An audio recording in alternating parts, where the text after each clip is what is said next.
Aconteceu muita coisa desde o meu último vídeo de atualização de leituras aqui no canal. Inclusive o Coronga aconteceu. Foi horroroso, né? Vamos combinar. Mas tentando pensar sempre pelo lado positivo, pelo menos eu consegui adiantar minhas leituras. Então cá estou eu com uma pilha de livros e um monte de coisa legal para compartilhar com vocês.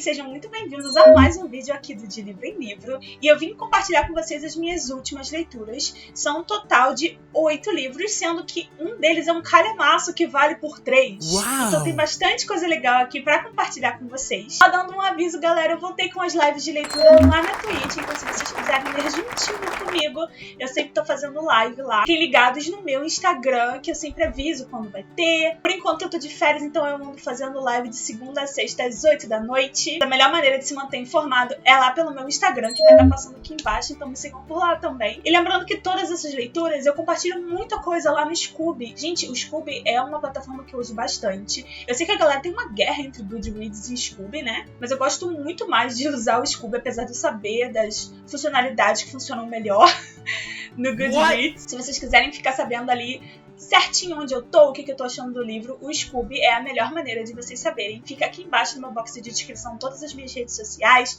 tudo certinho, assim como o link de compra desses livros. Lembrando que comprando pela Amazon com o link do canal, vocês ajudam demais o meu trabalho. Então vamos direto para essas leituras, porque tem tanta coisa aqui que eu sinto que esse vídeo vai levar uns 30 minutos. Vamos começar conversando um pouco sobre um livro nacional?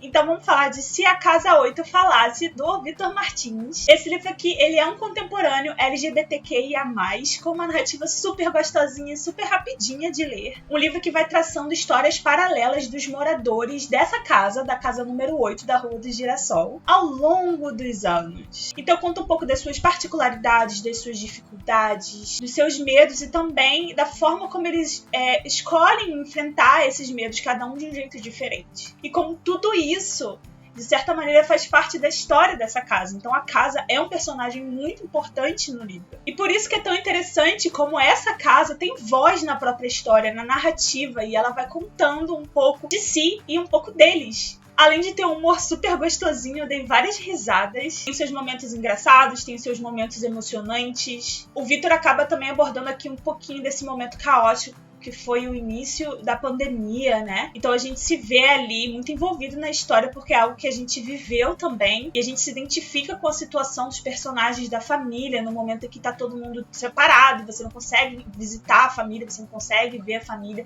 seus planos têm que ser todos abortados porque você tá no meio de uma pandemia, então a gente para tudo, sabe? E aquele sentimento do que vai ser do futuro, dos seus planos não concretizados e dos seus sonhos, e você se sentir preso, sabe? Então é muito interessante a forma como ele aborda isso aqui também. E é muito legal que você termina o livro com um coração quentinho e com uma sensação de que você conhece esses personagens, de que eles importam pra você de verdade e que você quer o bem deles, sabe? E é muito legal que ele não deixa pontas soltas. Sabe quando você termina um livro com aquele sentimento de nossa, eu queria saber como é que vai ser o futuro desse personagem, nossa, eu queria saber como essa partezinha aqui da história terminou, sabe? Ele vai amarrando tudo, deixando uma sensação super calorosa dentro da gente. Eu gostei muito disso. Ele foi um livro do Buddy Read da LX, né, que é o grupo de leitura que eu organizo com a Maria e com a Dessa, e foi muito legal ver o ponto de vista de todo mundo do grupo lá também, como cada um tinha uma abordagem diferente para cada elemento que aparecia na história. Eu acabei dando um total de 4 estrelas pro livro. Eu já tinha lido outros do Vitor Martins e é sempre uma experiência muito bacana. E o próximo livro que eu quero conversar com vocês é Flores para Algernon, de Daniel Keyes. Eu acabei finalmente lendo esse livro aqui, que é super falado, né, no YouTube, e ele, de fato, explodiu minha cabeça. Eu escutei muita gente falando que chorou horrores, que se desfez em lágrimas, que, nossa, sabe? Então o hype tava pesado, assim, pra mim. Eu não chorei, mas eu acho que ele vale o hype dele. Aqui a gente acompanha um personagem que tem uma deficiência intelectual num nível muito grande. O nome dele é Charlie. Ele trabalha numa padaria de um amigo do pai dele, né? Que o amigo prometeu que não importa o que aconteça, o Charlie sempre ia ter um emprego e um lugar pra ficar enquanto ele vivesse, sabe? Ia dar esse apoio pro Charlie. E a forma como o Charlie via o mundo inicialmente me tocou muito, sabe?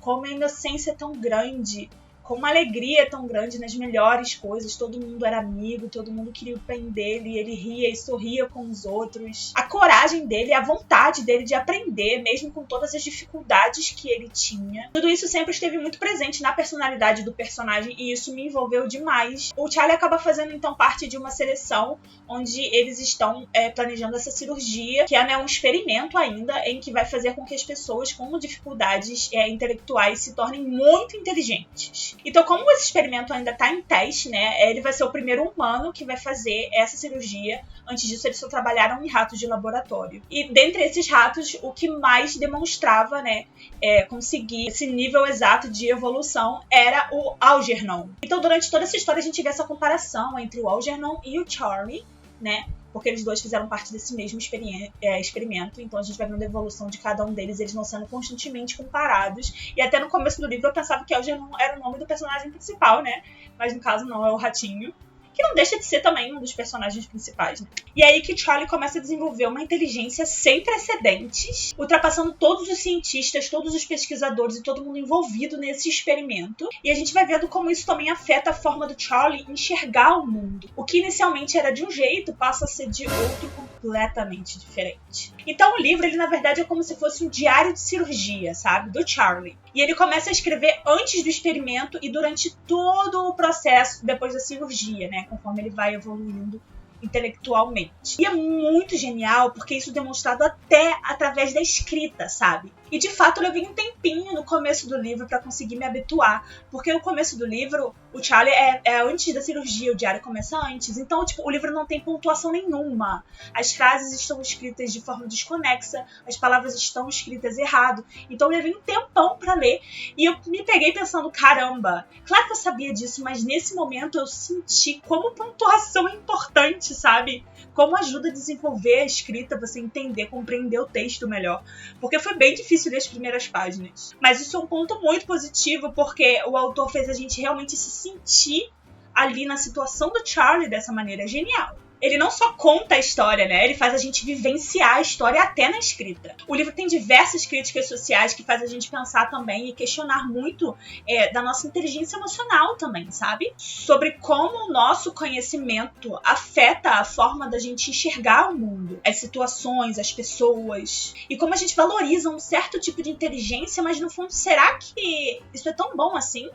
Será que essa de fato é a única forma de felicidade, de conquista? O que de fato a gente valoriza no ser humano, sabe? Fora outras problemáticas que acabaram surgindo na vida do Charlie, porque uma área do cérebro dele evoluiu muito, mas a parte emocional dele não consegue acompanhar da mesma maneira. E ele começa a relembrar da infância, ele começa a relembrar de fato de coisas que aconteceram na vida dele, que ele não entendia antes, ele passa a entender, e isso acaba afetando de fato o afetivo e emocional dele. Eu marquei diversas coisas no livro, foi uma super leitura, ele tá mais do que indicado e já é um clássico, sabe? Enfim, 5 estrelas, obviamente. E esses próximos 2 livros aqui, eu vou falar deles juntos rapidinho, porque um deles já tem vídeo no canal, eles fazem parte do projeto Codex, que eu tô relendo todos os livros da Cassandra Clare por ordem de publicação e fazendo um vídeo específico para cada um deles aqui no canal. E é um vídeo de resumo, basicamente, junto com as minhas opiniões do livro e traçando paralelos de um livro com o outro, juntando os pontos e ajudando a galera a realmente ficar imersa nas crônicas dos Caçadores de Sombras. E tem uma playlist toda de Cassandra Clare aqui no canal, vou deixar passando aqui em cima se vocês quiserem conferir os vídeos depois. Mas eu li recentemente, né, Dama da Meia-Noite, que é o primeiro livro dos Artifícios das Trevas, e O Senhor das Sombras, que é o segundo livro dos Artifícios das Trevas. É uma trilogia dentro das crônicas dos Caçadores de Sombras. Dama da Meia-Noite já tem vídeo no canal bem detalhado, vai estar passando aqui em cima para vocês também. E O Senhor das Sombras ainda não tem, mas ele tá para sair, eu vou gravar agora junto com esse aqui que eu tô gravando. Então eu sei que a galera tá bem ansiosa, tô recebendo várias mensagens de vocês perguntando pelo vídeo do Senhor das Sombras. Ele vai sair e ele tá bem completinho, então segurem um pouquinho na minha mão que vai dar tudo certo.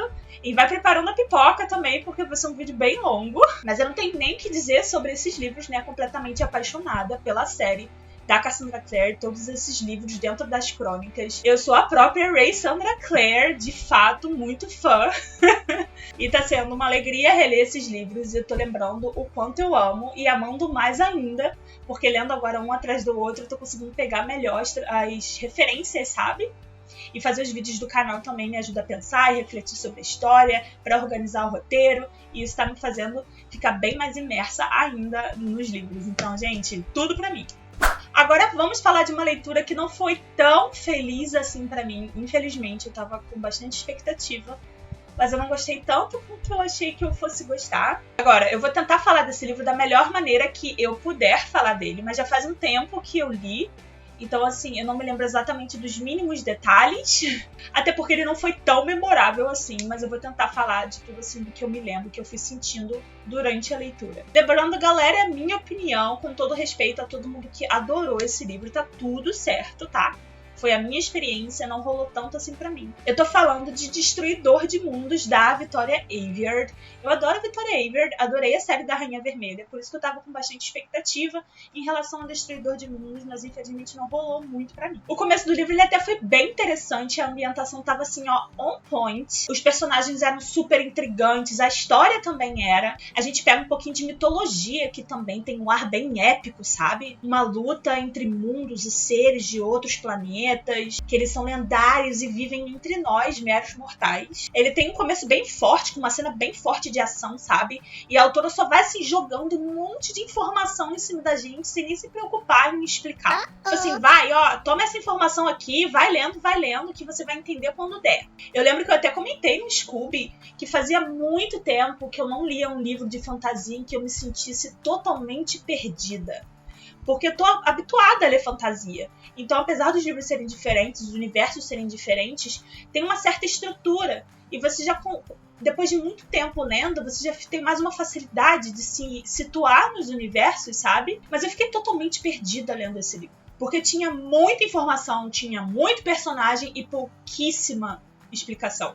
Em geral, tudo aqui gira em torno do Fuso e da tal Espada do Fuso. Existe uma linhagem específica de pessoas com esse determinado tipo de sangue que podem usar a Espada do Fuso. E com essa espada eles conseguem abrir portais ou fechar portais para outros mundos. Isso foi feito há muitos anos atrás e foi assim que alguns desses seres de outros universos vieram parar no nosso mundo. Mas junto com eles veio uma outra ameaça pronto para destruir planetas inteiros. Então por isso que com a Espada do Fuso, há muito tempo atrás, eles usaram, né, para poder fechar esses portais e impedir que essa tal ameaça destrua absolutamente tudo que existe.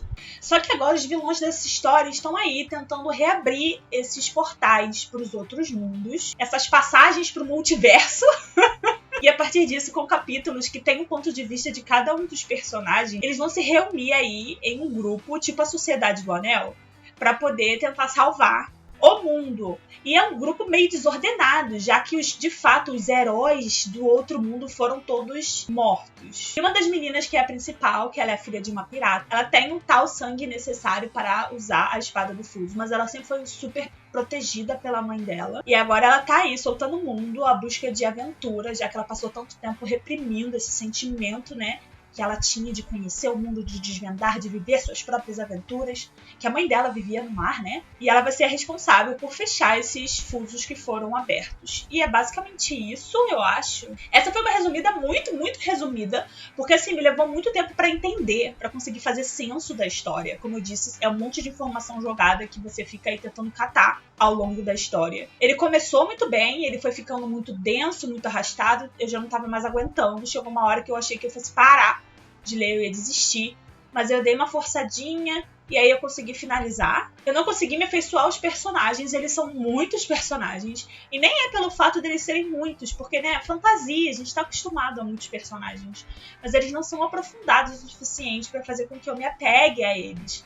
Nem os chips entre eles, nem nada, assim, eu achei tudo muito desinteressante. Essa coisa toda do Fuso não foi muito bem explicado, eu senti falta de uma explicação, e não adianta, não, é porque é uma série, mas você tem que ter pelo menos uma base no primeiro livro, sabe?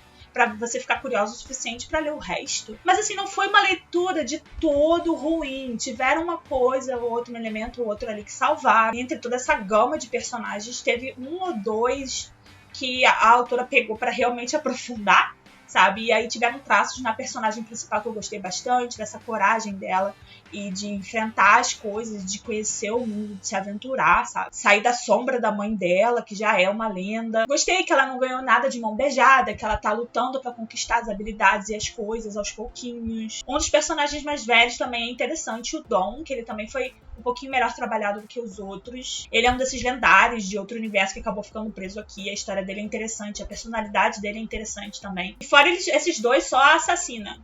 De resto, ficou tudo meio assim, sabe? Começou a ser trabalhado, não foi aprofundado. E aí eu fiquei no mais ou menos. Por isso que eu acabei dando 3,5 estrelas pra ele. Vamos lá, que mais um livro que eu li foi Espere Até Me Ver de Coroa, da Leah Johnson. Eu adorei esse livro. Ele foi mais um daqueles quentinhos no coração que eu peguei entre essas fantasias e esses livros mais densos que eu tava lendo com muita informação de universo novo e de muita coisa pra processar. Eu peguei um livro que eu achei que eu fosse simplesmente ler, curtir, aproveitar e achar fofinho, clichêzinho, e foi exatamente isso que eu encontrei aqui. A gente segue aqui a Liz, que é a nossa personagem principal, e o sonho dela é entrar para essa faculdade de música, e por isso ela aplicou para uma universidade para tentar conseguir uma bolsa e estudar música lá. Só que o que acontece é que infelizmente ela não consegue essa bolsa.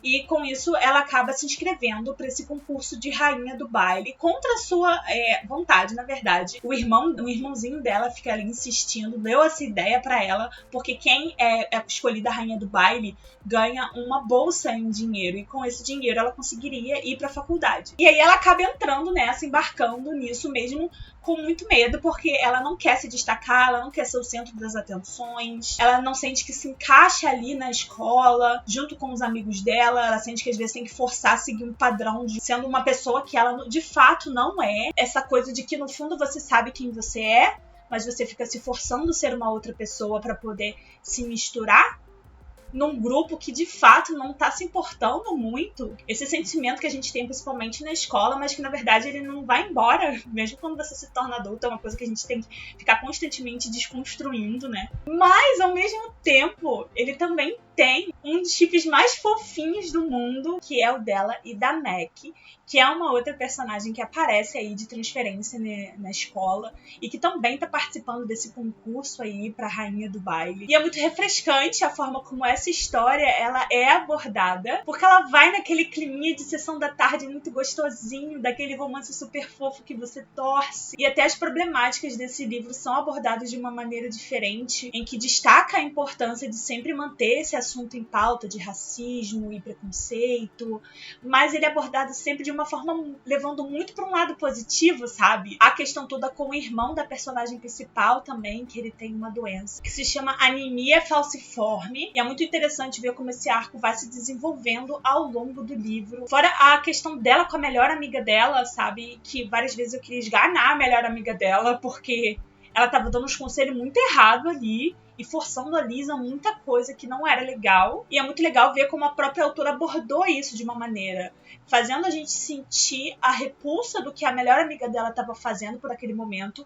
mostrando como aquelas atitudes eram erradas, mas ao mesmo tempo não deixou a gente ficar com raiva dela e nem destruiu a amizade por causa disso, sabe? Então a autora lidou isso com muito cuidado, uma forma também de mostrar pra gente que as pessoas erram, que tá errado, a gente tem que mostrar que tá errado, a gente tem que lutar pelo que é certo, tentar educar a pessoa da melhor maneira possível, se essa pessoa significa bastante pra gente, mostrar onde tá o erro, mas mesmo assim entender que a pessoa não é feita só disso. Então assim, eu achei tudo como a forma que a autora abordou aqui foi perfeita, foi muito bem abordado. Então, assim, fica aí uma dica, muito amorzinho. Mais um dos livros que eu terminei e que eu adorei durante esse período foi de uma das autoras que ganharam muito o meu respeito e o meu coração com as leituras recentes que eu venho fazendo, que é a Taylor Jenkins Reid com Amores Verdadeiros. Esse livro também foi uma leitura lá do Barry DLX e é muito engraçado porque foi difícil conter a galera de parar e respeitar as metas. Quase ninguém respeitou as metas. O pessoal saiu lendo. E, tipo, na primeira semana já tinha gente que tinha terminado o livro. Aqui a gente segue a Emma. Os pais dela são donos de uma livraria. E a gente segue em 2 tempos, na verdade. Um pouquinho do passado, um pouquinho do presente. E quando ela tava na escola, ela acabou se apaixonando por um outro menino da escola, que ele era até bem popular, ele era famoso, um nadador famoso, só que na verdade ele não gostava de nadar, ele não queria fazer isso. E quando a Emma acabou se aproximando dele, eles tiveram muita coisa em comum, porque na época os pais dela queriam que ela assumisse a livraria, e ela também não queria isso pra ela. Então um foi dando apoio ao outro, ela dizendo pra ele, você não precisa nadar se você não quiser, e ele dizendo, você não precisa assumir a livraria se você não quiser. Isso foi aproximando os dois, e eles dois acabaram se apaixonando, e aí mais pra frente eles se casam. Só que no aniversário de 1 ano de casamento deles, o marido dela vai em uma viagem a trabalho, eles acabam realmente de fato saindo da cidadezinha, viajando o mundo e fugindo do que era o destino deles, sabe? Ele acaba indo numa viagem e ele é dado como morto, o helicóptero cai e é isso. E a Emma fica arrasada. Obviamente ela era completamente apaixonada por ele, e aí ela é obrigada agora a seguir a vida e viver sem o marido e o melhor amigo dela, o parceiro de aventuras, o parceiro de vida dela. E aí a vida dela muda drasticamente, ela acaba voltando pra cidade que ela sempre quis sair e reencontrando um amigo também de infância. Amigo esse que quando ela estava lá na escola, trabalhava como estagiário na livraria dos pais dela. E ela acaba meio que se afeiçoando a ele também. E tendo aí uma chance de ser feliz novamente quando ela pensou que ela nunca mais fosse ser feliz na vida. Só que quando ela tá noiva e prestes a se casar novamente com o Sam, ela recebe uma ligação de que o marido dela, na verdade, não morreu e que ele está voltando para casa. E agora o que ela faz com 2 amores verdadeiros na vida dela? O Sam, que tirou ela do fundo do poço, que era um amigo dela desde sempre, que trata ela como uma princesa. Gente, eu amo o Sam. Ou o marido dela, que ela era apaixonada, foi o amor de infância e que desbravou o mundo ao lado dela. É uma situação bem impossível, né? E aí isso vai sendo levado, né, ao longo do livro. E a gente vai passando por diversas emoções junto com a Emma. A gente sente raiva dela em alguns momentos, a gente entende ela, sente simpatia, tristeza pela situação que ela tá, ao mesmo tempo a sorte que ela tem de ter 2 pessoas que gostam tanto dela assim na vida dela. E fica todo mundo muito dividido, né, entre quem ela vai escolher. Eu, desde o começo, já queria uma pessoa assim, sabe? Porque, gente, o Sam é perfeito, inclusive o meu crush literário mais recente é ele, de fato. E como sempre, a Taylor Jenkins Reid criando personagens que são tão reais e tão palpáveis que a gente acredita de fato que vai encontrar essas pessoas na rua. Eu acabei, na verdade, eu não dei 5 estrelas pra ele. Eu dei 4,5 ou 4. Foi algo assim. Vamos para um super calhamaço que eu li recentemente, aquele que eu disse que vale por 3. E esse livro já entrou aí pra minha listinha de favoritos do ano. E até o momento é, de fato, meu favorito do ano, se não aparecer nenhum outro até o final desse ano. E eu tô falando de Império de Vampiro, Império do Vampiro, do Jay Kristoff, esse calhamação aqui. E eu esperava gostar do livro? Esperava gostar do livro, porque eu já li outras coisas do Jay Kristoff e eu gosto muito. Nevernight é uma das minhas trilogias favoritas, assim como Illuminae Files, eu gosto muito desses livros. E quando eu vi que ele estava escrevendo sobre vampiros, eu fiquei muito empolgada, porque fazia um tempo que eu queria gravar um vídeo de vampiros e eu ando lendo alguns livros de vampiro, sabe? E eu tava muito empolgada pra ler. Então eu tava com expectativa, mas eu não sabia que eu ia gostar tanto assim do livro. Ele tem uma pegada, O Nome do Vento, na questão de ter o personagem principal contando a sua história para uma outra pessoa. Aqui a gente tem o personagem principal, o Gabriel de Leão, que ele tá contando a história dele para um historiador. Na verdade, o Gabriel de Leão faz parte de um grupo de híbridos, né, que são meio vampiros e meio seres humanos, que caçam vampiros. Ele é uma lenda, né, como caçador de vampiros, ele é um dos últimos dessa Ordem de Prata. Ele foi capturado por essa rainha vampira e tá aprisionado ali.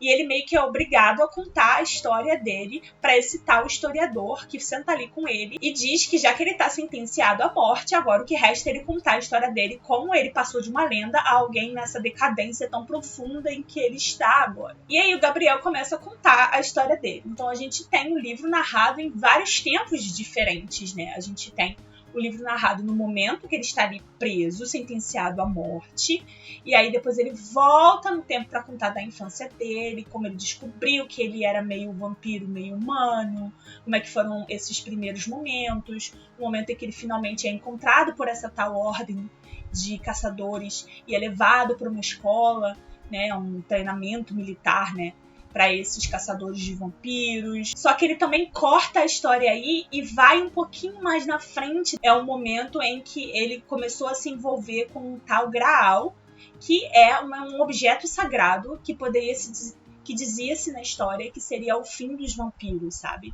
E aí, aparentemente, ele teve contato com esse Graal e perdeu ele. Então ele vai contando um pouquinho mais à frente na história também. E isso faz a história muito interessante, porque ela nunca fica chata. Porque quando você tá num momento da história que começou a ficar um pouquinho mais lento, corta, vai para outro tempo. Quando começa a ficar um pouquinho mais lento, corta, vai para outro tempo. Entendeu? Então isso vai fazendo com que você fique sempre interessado no que está acontecendo. Fora que, ao contrário do Nome do Vento, aqui o historiador, que é, né, a pessoa para quem o Gabriel está contando a história, ele interrompe. Então eles discutem. E ao invés de me tirar da história, isso me fez ficar mais entretida.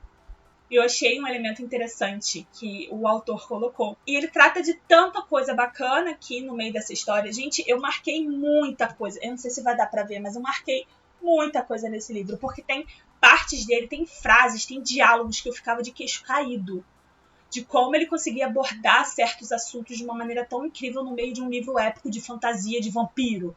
Sabe? Da importância da família, da sua lealdade, dos seus amigos, do amor de verdade, da importância da religião, sabe? O que é religião, a forma como as pessoas enxergam a religião ou deturpam a religião, como usam o nome de Deus para coisas que são condenáveis por Deus, sabe? O que é glória, sabe? O que é conquista de verdade. Então ele vai tratando de coisas tão interessantes aqui dentro, de uma maneira tão incrível e tão sutil, que eu achei que foi tão bem construída. Gente, eu fiquei completamente apaixonada nessa história, completamente apaixonada nesses personagens. Eu cheguei no final do livro, ele é um livro gigante, ele tem que quase 970 páginas. E eu só queria mais. Eu falei, meu Deus, quando que sai o próximo? E os side characters também, os outros personagens secundários são muito bons também. Todo mundo é muito cativante. Eu dei 5 estrelas, eu favoritei ele. Eu sei que no momento ele não tá muito acessível, ele tem um preço realmente mais elevado. E eu também tô sabendo das controvérsias relacionadas ao autor. Então fica aqui também um aviso pra vocês. Se vocês nunca leram nada do Jay Kristoff, se vocês não conhecem o autor,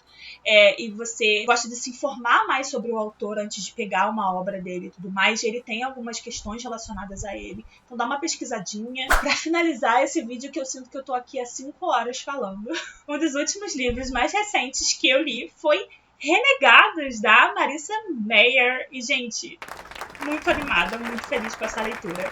Eu gosto muito da Marissa Meyer também, já li vários outros livros dela, como as Crônicas Lunares, né? Cinder, Scarlet e todos os outros. Heartless também eu gostei muito, que é Sem Coração. Então eu tava com bastante expectativa em relação a esse livro e ela não me decepcionou. Aqui ela tem uma vibe bem mais história em quadrinhos, sabe? Super-heróis. Só que a gente tem aqui esse mundo onde algumas pessoas que são chamadas de prodígios começaram a mostrar poderes. Só que eles eram caçados na época. Eles eram todos mortos ou torturados pelo governo, pelas pessoas que não aceitavam pessoas tão diferentes entre eles, não aceitavam esses prodígios, tinham medo deles. E aí um grupo de prodígios, que foi organizado por um chamado Ace-Anarquia, eles foram contra esse governo, que estava caçando tantos prodígios e matando tantas famílias de prodígios. E se rebelaram contra o governo e acabaram, de fato, destruindo toda a estrutura governamental dos países, dos lugares, acabando com todas as pessoas que caçavam os prodígios. E aí virou, de fato, uma grande anarquia. Eles acreditavam que o mundo estaria melhor sem um governo por trás deles. Cada um por si, todo mundo se respeitando, mas sem alguém ditando o que você deve ou não fazer. Só que aí virou o caos. E aí era banho de sangue, violência, vilões contra pessoas sem poderes.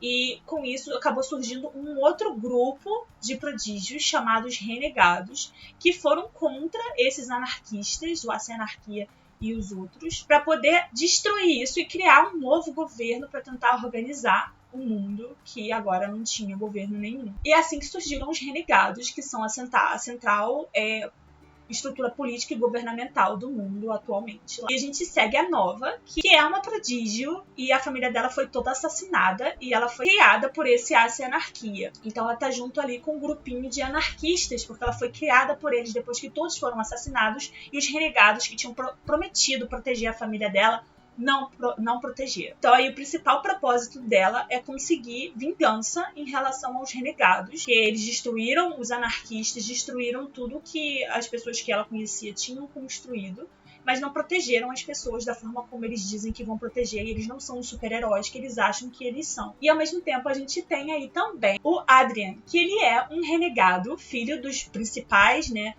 renegados aí, que são os, como se fossem presidentes de toda essa estrutura, dos membros do conselho, e ele tá aí querendo justiça em relação à pessoa que matou a mãe biológica dele. Ele quer sempre melhorar os renegados e fazer dessa instituição algo mais justo, e ele acredita plenamente no que os renegados estão fazendo. Então a gente tem essas duas forças da Nova e do Adrian colocados juntos ali, né, quando ela acaba entrando como uma renegada disfarçada. A história é muito bem construída, os personagens são extremamente envolventes, em vários momentos você fica questionando de fato quem é o super-herói e quem é o vilão, ou até onde o super-herói pode ir, que ele cruza a linha e vira um vilão, sabe? Vira um ditador. Você consegue ver razão nos dois lados, você consegue ver os erros dos dois lados, e isso faz você questionar muitas coisas. E isso que é o mais legal, essa briga, sabe, essa oposição dos dois sobre a sociedade, sobre o que é melhor para os outros, sobre até onde você sabe o que é melhor para o outro. Às vezes o que é melhor pra você não é melhor pro outro. Com muita ação, com uma cara super comic book, sabe? A história é super intrigante, você fica sempre o tempo todo assim, com medo do que vai acontecer. Você vai se apegando aos personagens e ela tá infiltrada, sabe? Então assim, é muito legal, gente. É uma indicação total pra vocês aqui. 5 estrelas, eu amei. Eu mal posso esperar pra ler o próximo livro. Bom, galera, é isso. Essas foram as minhas leituras recentes. Me contem aqui embaixo o que vocês leram recentemente também, que eu vou adorar saber. Vocês já leram alguns desses livros? O que vocês acharam deles? Não se esqueçam de me seguir nas redes sociais. Todos esses livros têm links de compra aqui embaixo. Por favor, usem o link da Amazon pra dar aquela força. Eu vejo vocês muito em breve. Beijos e até a próxima.